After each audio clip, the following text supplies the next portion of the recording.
Sa gusto mag-car aircon, PM lang. Pwede. Ayan guys. Good morning. Ayan, nagbukas kami ng aircon.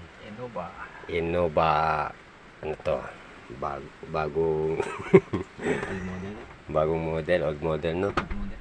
Ito po guys, mga pyesa, tanggalin namin. Sabi sa'yo. Ayusin yung mga aircon. Cleaning. Cleaning aircon.